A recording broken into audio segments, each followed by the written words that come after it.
اور اے پیغمبر، تم اس وحی کے ذریعے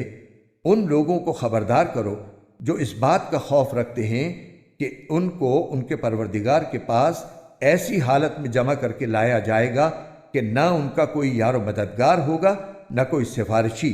تاکہ وہ لوگ تقوی اختیار کر لیں۔ اور ان لوگوں کو اپنی مجلس سے نہ نکالنا جو صبح و شام اپنے پروردگار کو اس کی خوشنودی حاصل کرنے کے لیے پکارتے رہتی ہیں۔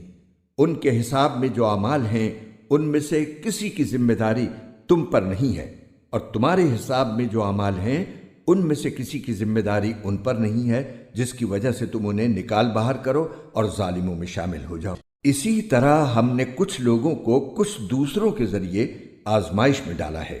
تاکہ وہ ان کے بارے میں یہ کہیں کہ کیا یہ ہیں وہ لوگ جن کو اللہ نے ہم سب کو چھوڑ کر احسان کرنے کے لیے چنا ہے؟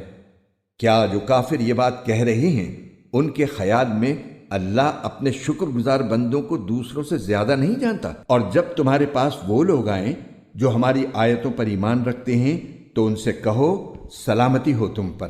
تمہارے پروردگار نے اپنے اوپر رحمت کا یہ معاملہ کرنا لازم کر لیا ہے کہ اگر تم میں سے کوئی شخص نادانی سے کوئی برا کام کر بیٹھے پھر اس کے بعد توبہ کر لے اور اپنی اصلاح کر لے تو اللہ بہت بخشنے والا بڑا مہربان ہے۔ اور ہم اسی طرح نشانیاں تفصیل کے ساتھ بیان کرتے ہیں تاکہ سیدھا راستہ بھی واضح ہو جائے اور تاکہ مجرموں کا راستہ بھی کھل کر سامنے آ جائے۔